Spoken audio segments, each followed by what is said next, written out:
Hi ಸ್ನೇಹಿತರೆ, welcome to my channel. ಹೇಗಿದ್ರೆ ಎಲ್ಲರೂ ತುಂಬ ಚೆನ್ನಾಗಿದ್ದಾರೆ ಅಂತ ಭಾವಿಸ್ತೀನಿ. ಇವತ್ತು ನಾವು ಹೋಗ್ತಾ ಇರೋದು ಪ್ರತಿ ವರ್ಷವೂ ಹೋಗಿ ಬಂದಿರುವಂತಹ ಜಾಗ ನಮ್ಮ ಶ್ರೀ ಸಿಗಂದೂರು ದೇವಿ ದೇವಸ್ಥಾನಕ್ಕೆ ಹೋಗ್ತಾ ಇದ್ದೇವೆ. ಇಲ್ಲಿ ನಾವು ಹೋದ ವರ್ಷವೂ ಹೋಗಿದ್ವಿ, ಆದರೆ ಹೋದ ವರ್ಷದಷ್ಟು ಈ ವರ್ಷ ನಾವು ಜಾಸ್ತಿ ಏನು ವೀಡಿಯೋನ ತೊಗೊಳೋದಕ್ಕಾಗಲಿಲ್ಲ. ಯಾಕಂದರೆ ನನ್ನ ಮೊಬೈಲ್ ತುಂಬ ಹಾಳಾಗಿತ್ತು. ಹಾಗೆ ನಮ್ಮ ಮನೆ ಅಂದರೆ ಅವರಿಗೆಲ್ಲ ಫೋನೆಲ್ಲ ಬರ್ತಾ ಇರುತ್ತೆ. ಹಾಗಾಗಿ ನಾನು ಎಷ್ಟಾಗುತ್ತೆ ಅಷ್ಟೇ ತೊಗೊಂಡೆ ಅಷ್ಟೇ. ನಿಜ ಹೇಳಬೇಕಂದ್ರೆ ನಾವು ನೆಂಟರ ಮನೆಗೆ, ಸಂಬಂಧಿಕರ ಮನೆಗೆ, ಯಾರದೇ ಫ್ರೆಂಡ್ಸ್ ಮನೆಗೆ ಹೋಗೋದು ಬದಲು ಒಂದು ಸತಿ ನೀವು ದೇವಸ್ಥಾನಕ್ಕೆ ಹೋಗಿ, ಒಂದು ಸತಿ ಅಲ್ಲ ಅಲ್ಲಿ ಇಲ್ಲಿ ಹೋಗೋದು ಬದಲು ನೆಂಟರ ಮನೆಗೆ ಹೋಗ್ಬಿಟ್ಟು ದೇವಸ್ಥಾನಕ್ಕೆ ತಿರುಗಾಡಿ.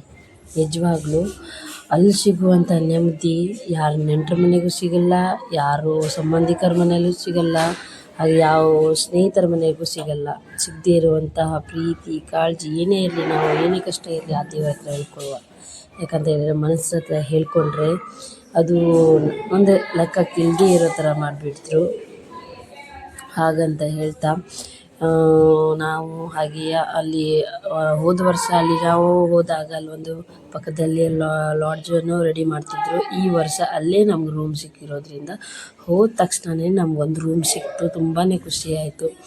ರೂಮಲ್ಲಿ ಬ್ಯಾಗೆಲ್ಲ ಇಟ್ಕೊಂಡು ನಾವು ಪ್ರಸಾದಕ್ಕೆ ಅಂತ ಅಲ್ಲಿ ಹೋದ ತಕ್ಷಣ ನಾವು ಚಹಾ ಎಲ್ಲ ಕುಡ್ಕೊಂಡ್ವಿ ಮೊದಲು. ಆನಂತರ ಪ್ರಸಾದವನ್ನು ಸೇವಿಸೋದಕ್ಕಂತ ನಾವು ಪ್ರಸಾದ ಲೈನ್ ಜಾಸ್ತಿ ಏನಿರಲಿಲ್ಲ.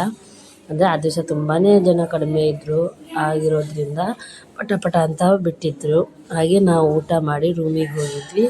8:30 ಅಷ್ಟರಲ್ಲಿ ನಮ್ಮದು ಊಟ ಎಲ್ಲ ಮುಗಿದಿತ್ತು.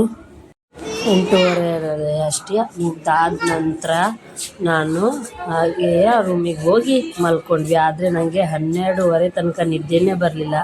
ಕೆಲವೊಂದು ಸತಿ ಅನಿಸ್ತಿತ್ತು ರೂಮ್ ಸಿಕ್ಕಿದ ಮೇಲೆ ಹೋಗಿ ಬಿದ್ದುಕೊಂಡ್ರೆ ಸಾಕಪ್ಪ ಅಂದರೆ ಅಲ್ಲಿ ಹೋದ ತಕ್ಷಣ ನಂಗೆ ನಿದ್ದೆನೇ ಬರಲಿಲ್ಲ. ದೇವ್ರಿಗೆ ಯಾವಾಗಪ್ಪ ನೋಡ್ತೀನಿ ಅಂದಂಗೆ ಆಯಿತು. ಹಾಗೆ ನಂಗೆ ನಿದ್ದೆ ಬಿದ್ದಿದ್ದೆಯ ಬೆಳಗ್ಗೆ ಮುಂಚೆ 1 ಗಂಟೆ ಅಷ್ಟರೊಳಗೆ ನಿದ್ದೆ ಬಿದ್ದೋಗದೆ. ಹಾಗೆ 4 ಗಂಟೆ ಎದ್ದುಕೊಂಡು ನಾವು ದೇವಸ್ಥಾನಕ್ಕೆ ಹೋಗೋಕೆ ರೆಡಿಯಾಗಿ ತುಂಬ ಗ್ರ್ಯಾಂಡಾಗಿ ಅಲಂಕಾರ ಮಾಡಿದ್ದು. ಅಂದರೆ ಅಮಾವಾಸ್ಯೆ ಪೂಜೆ ಟೈಮಲ್ಲಿ ಎಲ್ಲರೂ ಜಾಸ್ತಿ ಜನ ಬರುತ್ತಾರಲ್ವ, ಹಾಗಾಗಿ ನಾವು ಅಮಾವಾಸ್ಯೆ ಪೂಜೆ ವಿಶೇಷವಾಗಿ ಪೂಜೆ ಅಲ್ಲಿ ನಡೆಯುತ್ತೆ.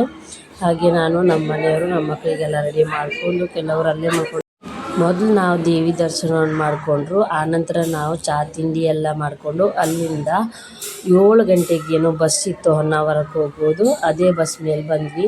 ಈ ವಿಡಿಯೋನ ಇಲ್ಲಿಗೆ ಎಂಡ್ ಮಾಡ್ತಾಯಿದ್ದೀನಿ.